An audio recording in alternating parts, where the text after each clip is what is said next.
자, 주말 사이에 이벤트들이 많이 있었는데, 일단 첫 번째로 트럼프 대통령이 저녁 만찬 행사에서 총격 사건이 발생했습니다. 대통령은 안전하고요. 그리고 총격범은 사살됐다는 얘기도 있고, 이렇게 잡혔다라는 얘기도 있습니다. 어떤 사건이 발생했냐면, 자, 영상을 보시죠. 저희 탕탕탕 소리가 들릴 겁니다. 주변 사람들은 동의를 하는데 이쪽은 뭐 잘못 들었는지 계속 얘기를 하느라 신경을 못 썼는지 계속 얘기를 하고 있는 모습을 보이고 있고요. 네, 아직까지 얘기하고 있죠. 여기는 동료하고 있는데 여기는 아직까지 얘기하고 있습니다. 그러면서 요원들이 이제 달려와서 방어를 하고 있고, 네, 추후 더 들어오죠. 자, 그래서 다시 보면 이렇게 탕탕탕 소리가 들리고 몇 초 뒤에 이제 움직이기 시작합니다. 조금 더 가까운 영상인데 한번 이 영상 또 보시죠.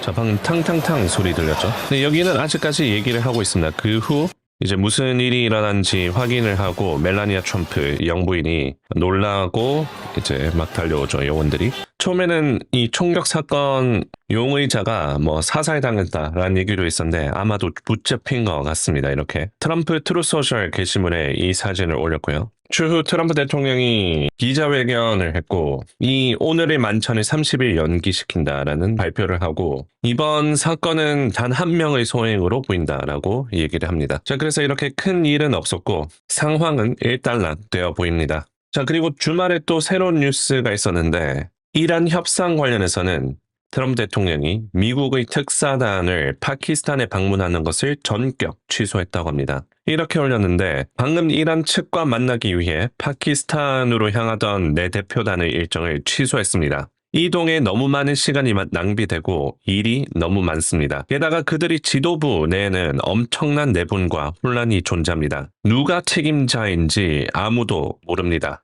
또한 우리는 카드를 쥐고 있고 그들에게는 쥐어진 카드가 전혀 없습니다. 만약에 그들이 대화를 원한다면 전화를 하면 됩니다. 라고 얘기를 하며 파키스탄에 가서 이란과 협상하는 것을 취소했습니다. 분명히 지난주 금요일에 캐롤라인 리빗 백악관 대변인까지 팍스 뉴스에 나와서 미국 측 협상단은 토요일 아침 파키스탄으로 향한다라고 얘기를 했습니다. 그러면서 제레드 쿠셔너랑 스티브 윗커프 특사단을 보낼 거라고 얘기를 했지만 미국 측에서 주장하는 거랑 이란 측에서 주장하는 거랑 완전히 180도 달랐습니다. 예를 들어서 이란 관리들이 갈리바프는 다음 협상에 참여하지 않을 것이다 라고 얘기를 하고 이란 혁명수비대와 가까운 타스님 통신에서는 미국과 회담하는 것에 대한 결정 내린 것이 없다고 얘기를 하면서 이란 측에서는 미국과 직접 회담을 요청하지 않았다라고 계속 얘기를 하죠. 그래서 미국은 만난다고 하고 이란은 만나지 않는다라고 계속 얘기를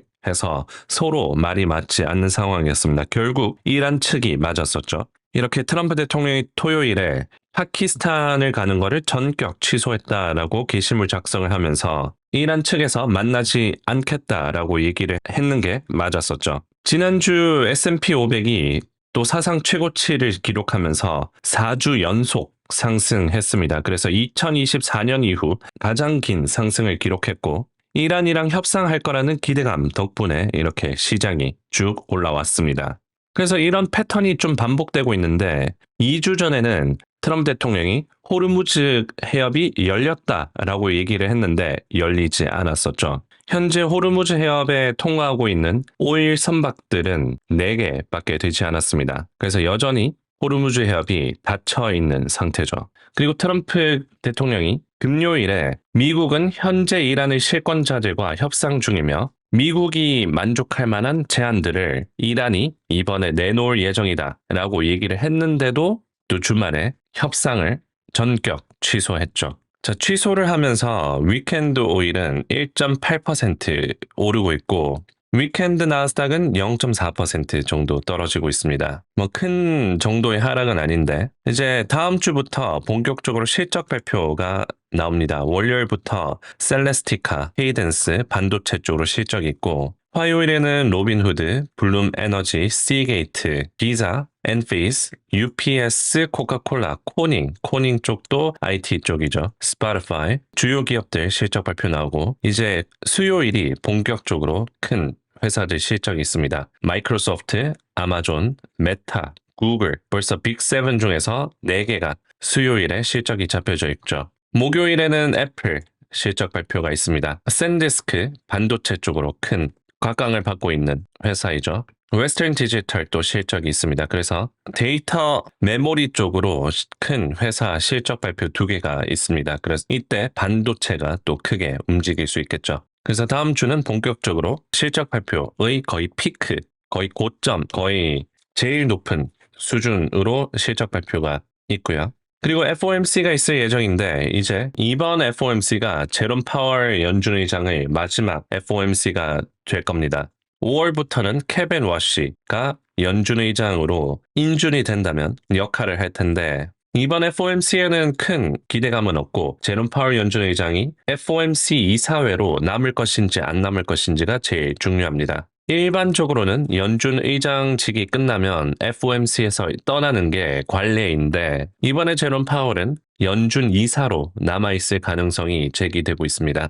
그렇게 된다면 트럼프 대통령이 원하는 연준 이사를 꽂아주기가 어려워집니다. 이번 케빈 워시 연준 의장이 인준 청문회를 하면서 좀 여러 발언들을 했었는데 연준의 개혁할 것에 대해서 언급을 했습니다. 그래서 첫 번째 개혁은 데이터 프로젝트가 되어야 된다고 얘기하면서 10억 개의 가격에 대한 조사를 실시하고 싶다. 그래서 CPI를 구성하고 있는 이 품목들에 대해서 자세하게 조사를 하고 싶다라고 얘기를 했고요. 디지털 자산에 대해서도 언급을 했는데 이미 금융산업의 근간을 이루고 있다며 CBDC 중앙은행 디지털 통화를 도입해서는 안 된다는데 동의한다고 합니다. 그래서 어느 정도 이 암호화폐 쪽으로 친화적인 발언들도 했었고 이 근원 인플레이션율에 가장 관심이 있다라고 얘기를 하면서 최근에 높은 헤드라인 물가지수에 대한 걱정을 덜하는 모습을 보이면서 좀 비둘기적이지만 어느 정도 좀 매파적이기도 한 그런 발언들을 했습니다. 그래서 이제 앞으로 케빈 워시 연준 의장이